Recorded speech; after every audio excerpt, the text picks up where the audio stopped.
Retro Future. Welcome back everyone to Inside the Nightwatch universe, where I'm gonna continue our recent faction overview. Recently we talked about the Luminarian Consortium, who left the Association because they thought they were too radical. But today we'll talk about a split off group who landed on the other side of the coin. But before I bring them up, let's talk about the history of the Association for a bit. Over the years, the Association has earned a reputation for being pragmatic and ruthless. But there are lines that even the Associates are not meant to cross. Those who do become lost numbers. Lost numbers are former associates who have betrayed the goddess or committed transgressions severe enough to be exorcised from the Association entirely. From that moment on, their numbers are struck from the record and they are hunted either by associates or hired guns and listed by the chair. Now, lost numbers come in all sorts. Some are amateurs who will fall quickly, like those who betrayed the Association for petty reasons such as greed, fear, or vanity. Others are far more dangerous, however. Veteran associates who knowingly defy the goddess can evade judgment for years, not necessarily because they're skilled at hiding, but because they are valuable. Lost numbers carry knowledge of procedures, contacts, rituals, safe routes, unfinished investigations. This makes them indispensable to criminal syndicates, secret societies, or shadow governments. Therefore, many seek refuge in the criminal underworld, where they serve as strategists, occult consultants, or fixers. In rare cases, they may even possess Wyrd tech, unstable devices, altered bodies, or half-understood constructs that decay unpredictably in ways even the Association no longer fully understands. This makes certain lost numbers exceptionally dangerous, not just to the Association, but to anyone unfortunate enough to be in their vicinity. Hence, lost numbers are not an organized faction. Each has their own ambitions, grievances, and justifications. Some believe they were right, others believe the goddess betrayed them. A few insist they are still serving Ishtar, just in ways the Association refuses to take any responsibility for. This fragmentation is precisely what makes them such a great antagonist for Association-focused campaigns. They can serve as boss-level enemies, wielding all kinds of mysterious weapons or employing mystical powers. The player's own choices may also lead them on the road of becoming lost numbers, constantly being stalked by members of the Association while various organizations are trying to recruit them.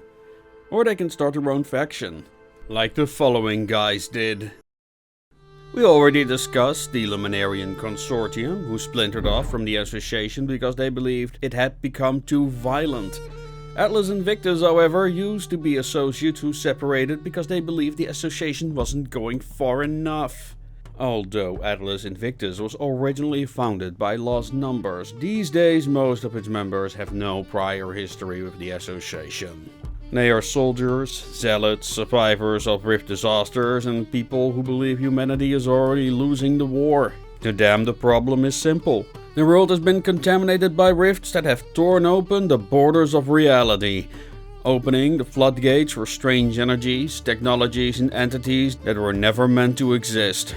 Therefore, Atlas Invictus believes that allowing any of it to remain is an unacceptable risk. If the Association tries to manage the problem, Atlas Invictus intends to burn it all down. They could be considered a containment cult, an organization obsessed with eliminating anything touched by the weird. Artifacts, altered creatures, infected settlements, suspected cultists, all of it must be eradicated.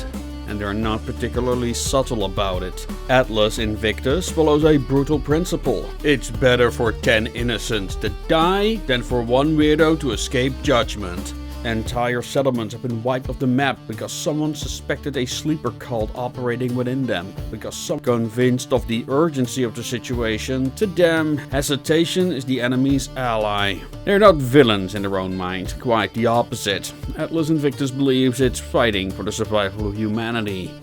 In their view, even the Association is dangerously complacent and defeatist, too willing to study the weird, too eager to experiment with alien technology, and above all, too lax. From their perspective, they are the only ones taking the threat seriously.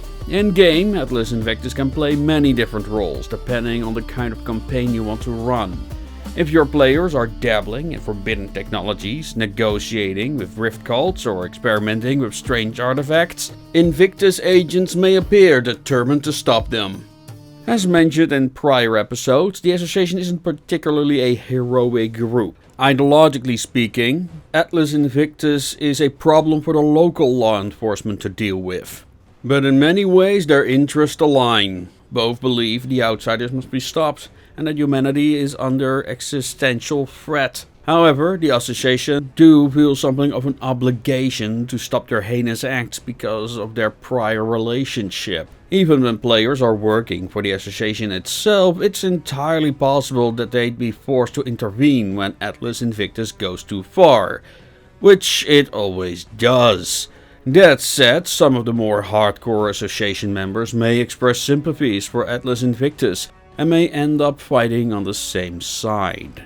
With that, we're going to conclude this double feature. I hope you enjoyed. In case you'd wish to join the Atlas Invictus faction, realize they are a pretty paranoid bunch, and they will only accept members with proper credentials, like being subscribed to this YouTube channel. If you enjoy the original art in this video and want to help us make more, please consider following our next crowdfunding project, the Casket Girls, on Kickstarter. A link will be down below. Also, the TTRPG Nightwatch is going to be released next month if all goes well. The first print is now in production, so I hope to give you more updates on that very soon.